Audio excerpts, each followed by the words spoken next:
இந்த வீடியோவில் நம்ம ஓரியோ கேக் செய்வது எப்படின்றத பற்றி பார்க்க போகிறோம். ஓரியோ கேக் செய்வதுக்கு நான் வெறும் ஓரியோ பிஸ்கெட் இருந்தாலே போதும், நம்ம ஓரியோ கேக் செய்திடலாம். இது பிஸ்கெட்டில் செய்கிறதுனால குழந்தைங்க நல்லா விரும்பி சாப்பிடும். வாங்க நம்ம இந்த வீடியோவில் எப்படி கேக் செய்கிறதுன்னு பார்க்கலாம். இப்போது ஓரியோ கேக் செய்கிறதுக்கு 2 பேக்கெட் ஓரியோ பிஸ்கெட் எடுத்துருக்கேன் நான். இந்த 2 பேக்கெட் பிஸ்கெட்டை நம்ம பிரித்து போட்டுக்கலாம். பிரிச்சுட்டு இந்த உள்ளே இருக்கிற க்ரீமை மட்டும் நம்ம தனியாக எடுத்து வச்சுக்கலாம். இது மாதிரி ஒரு கத்தியில் எடுத்துட்டிங்கன்னா தனியாக அழகாக வந்துடும். பாருங்கள், நல்லா வந்துச்சு பாருங்கள். இது மாதிரி இந்த க்ரீமை மட்டும் தனியாக எடுத்து வச்சுக்கோங்க. பிஸ்கெட்டை தனியாக எடுத்து வச்சுக்கலாம். நம்ம எல்லா க்ரீமையும் எடுத்து வச்சுக்கோங்க. பாருங்கள், இது மாதிரி எல்லாத்தையும் எடுத்து வச்சுக்கலாம். நம்ம இப்போது இந்த பிஸ்கெட்டை நம்ம தூள் பண்ணிக்கலாம். நான் இது ஒரு கவரில் போட்டு ஒரு கல்லை வச்சு தட்டிக்கிறேன். உங்களால் முடியணுன்னா நீங்கள் மிக்ஸி ஜாரில் வச்சு அடிச்சுக்குங்க. நல்லா பவுடராக்கிக்குங்க. நல்லா நான் கல்லில் நசுக்கிக்கிறேன்.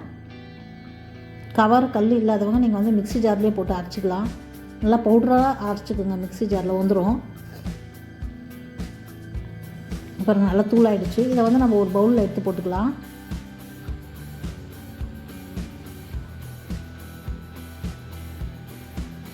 இப்போ அங்கே க்ரீம் எடுத்து வச்சதில் அதையும் போட்டுக்கோங்க. ஒரு 1/2 ஸ்பூன் அளவுக்கு பேக்கிங் பவுடர் போட்டுக்கோங்க. இப்போ பால் கொஞ்சம் கொஞ்சமாக ஊற்றி நம்ம கலந்துக்கலாம்.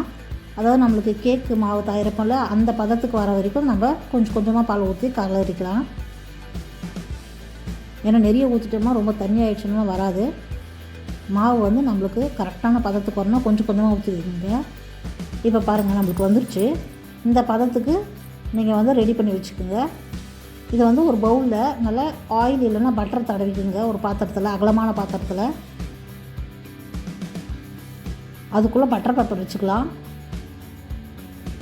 அந்த பட்டர் பேப்பர் மேலேயும் நீங்கள் ஆயில் இல்லைன்னா பட்டர் தடவிக்குங்க கொஞ்சம். அப்போ தான் உங்களுக்கு எடுக்கும்போது ஒட்டாமல் வரும்.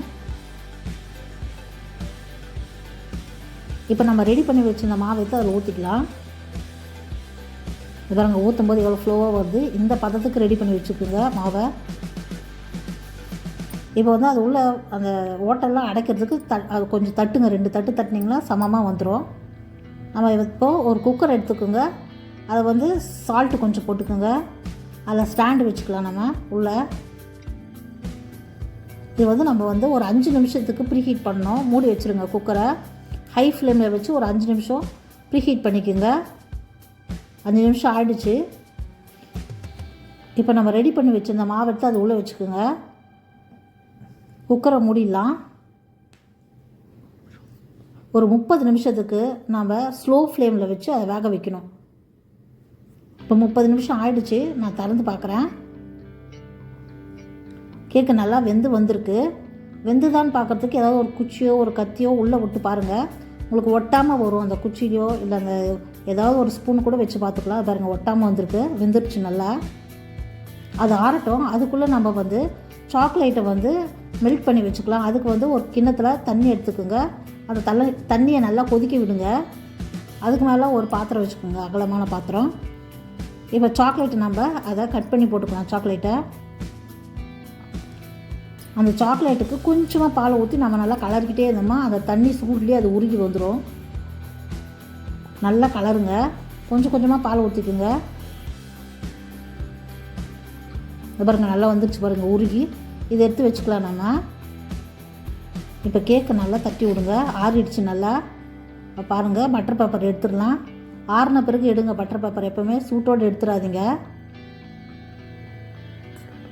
சூட்டோடு எடுத்து அந்த அப்படியே ஒட்டிக்கும் அந்த பேப்பர்லேயே, பட்டர் பேப்பர்லேயே. அதனால் ஆறின பிறகு எடுத்திங்கன்னா அழகாக வரும் உங்களுக்கு. இது பாருங்கள், நல்லா ஆறிடுச்சு. நல்லா வந்துருச்சு பாருங்கள்.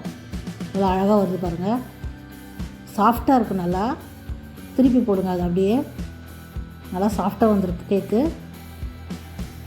இப்போ நம்ம அந்த உருக்கி வச்சுருந்த சாக்லேட்டை அது மேலே போட்டுக்கலாம். ஒரு லேயர் போட்டுக்கோங்க. அப்படியே ஊற்றிட்டு நல்லா மேலே ஸ்ப்ரெட் பண்ணிக்கோங்க. ஒரு லேயர் வர மாதிரி சாக்லேட்டை நல்லா ஃபுல்லாக ஸ்ப்ரெட் பண்ணிக்கோங்க. இந்த சாக்லேட்டு பிஸ்கெட்டும் இருக்கிறதுனால குழந்தைங்க நல்லா சாப்பிடும்.